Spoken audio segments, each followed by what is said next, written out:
Did you know bees hum in the note C? Just C, no other notes, no ups or downs or anything, just C. It's amazing. I don't know why anyone would ever need to know that, but, you know, for making a symphony out of insect noises, maybe, I don't know. But, you know, so let's see. Morning, everyone.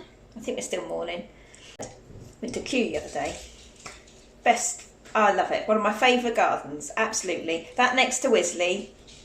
If you've ever been, or if you ever want to go, definitely do it. Well worth it, definitely.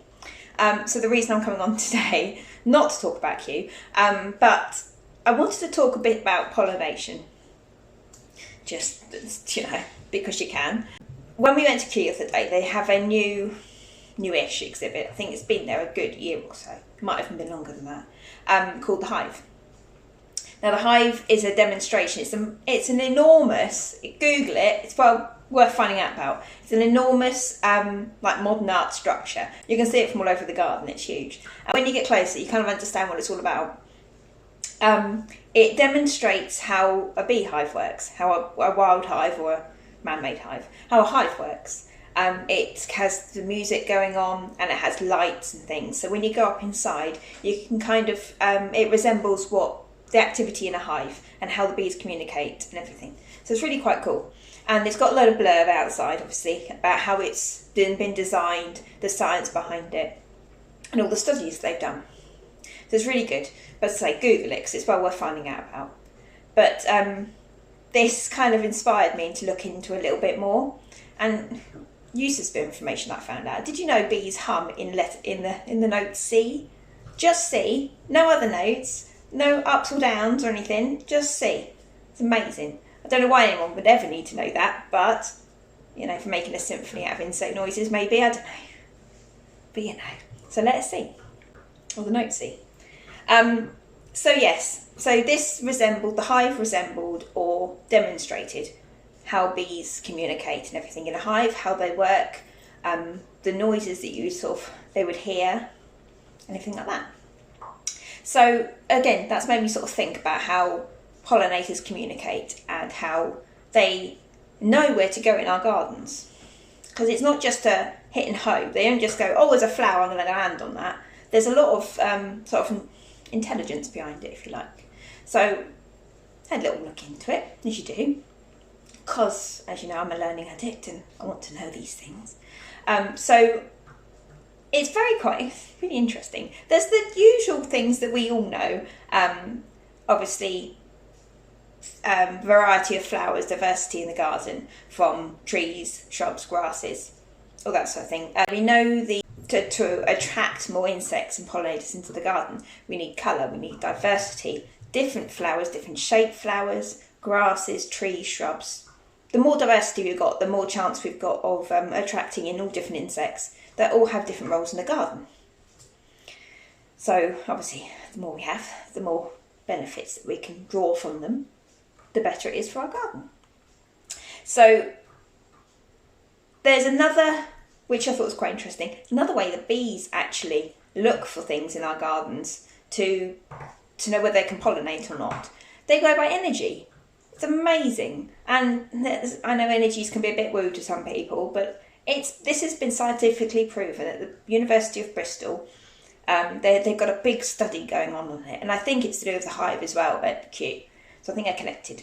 A bee picks up like positive electric energy when they fly through the air as natural. It's like static, I suppose. And as they're flying through, they get the positive charge, and the flowers give off quite a low level negative charge. So a bee, as they fly over the flowers, but having the diversity in the garden will help attract in all the different insects, will help the bees find the flowers that they want and have more of a chance of getting a flower that hasn't been pollinated. So that means they're going to keep coming back to your garden because they know it's good in this one. There's lots of food to be had. And again, they need that kind of feeling. They don't look for it so much. They have that kind of feeling there. So they pick up this feeling that there's a flower nearby. Like we get static feeling kind of thing. If we get too close to a television set, or an old TV set probably actually now, we get like that electric feeling. Our hair kind of goes like staticky. So as they fly past flowers, they'd pick this feeling up. And it's a different feeling if the flower's been pollinated. So they know whether they should make the effort to go to that flower by the feeling that they get. So I thought that was quite clever as well. Obviously we can't affect that. We can't do anything in our garden to like manage that, but we can help them out by producing as many flowers as we can. So yes, I thought that was really interesting that bees work by energy. I'm not sure, I think it's just bees. I've looked and I can't find any sort of notes or anything on other insects, but I think it's just bees that do that. But I thought that was really clever, how they can obviously hum in a sea, know what that is, and they work by electrical energies, which is really cool. So, back to the point at hand. The ways that we can like attract more pollinators and get more of the benefits, obviously for colour and the trees and the shrubs, because trees and shrubs obviously produce 100 times more flowers than a perennial and annual sunflower, although sunflowers do have a lot of flowers inside their big flower. Pollination isn't their point of why insects go around in flowers. They're looking for the nectar. That's what they're attracted to, that's what they can smell, that's what they're hunting for, if you like. Like bees need the nectar to go back to the hive and like produce the honey and whatever. But that's what they're looking for. So, sorry, I can feel it coming on. I just got a tickle. It's dreadful. So they're looking for the nectar, not the pollen. The pollen is the accident afterwards, if you like. They go in to get the nectar and they get the pollen attached to them from around the flower. I could go into some scientific nonsense on this, but I won't. So they go into the flower to get the nectar, fill themselves up on the nectar, and then the pollen all gets attached to their legs and their body. If you've seen that post I put the other day about the bee that was completely covered in pollen, it was like yellow with pollen. That was a busy bee, and I reckon that's probably drunk on nectar as well. Happy little bee. So yeah, they go in to get nectar, they get covered in the pollen. Now when they fly to the next plant to get the nectar, because they're greedy, that pollen will then brush off onto the plant, to the next flower, and then it'll pick up more pollen from that flower as well. So that's how they pollinate.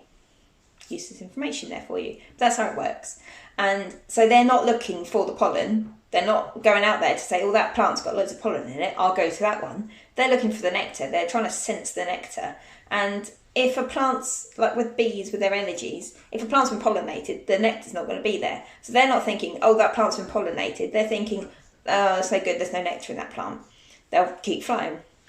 So some plants are really clever, and I would say more tropical plants than native to the UK, but there might be some in the UK that do that. They have nectar that's a different colour to the flower. Quite clever. I have got some pictures actually of some I took at Kew of the flowers where you can see clearly inside the flower the nectar, and the colours so clearly different to attract different insects in. So some insects obviously go by colour, but they see colour in different ways, if you like, to us. So the colour we're seeing, like a red or an orange, might come to them as a colour blind, if you like a blacks and a browns, maybe even blues. So it depends on what spectrum they see. So all insects, they look differently.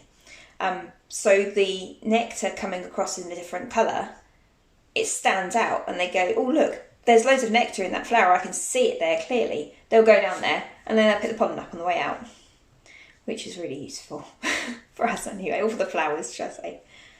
So yes, but that was what I was coming on today. I wanted to just touch on first the hive and how the bees work, the energy of the bees, how they find their flowers, and just a few ways that we can influence that as well. Just like adding the extra colours and different types of flowers. And I have a dog down here that wants to play. I tried to bribe her with a treat to keep her quiet, but she's eaten it, so it's gone. So I have to stop in a minute, otherwise she'll start screaming at me. So, yeah, so there's a few ways that you can influence the pollinators coming into your garden, all the different insects. Because you know the different insects that come into our garden, they all have different tasks to do, if you like, and different ways that they can look after your garden for you. So obviously the more insects you attract in, the less you have to do, which we like. Obviously not, you don't have to do anything, but yes. So yeah, that's what we can do. So ask your questions, and yeah, we'll see you all soon before this one starts crying at me. See you later.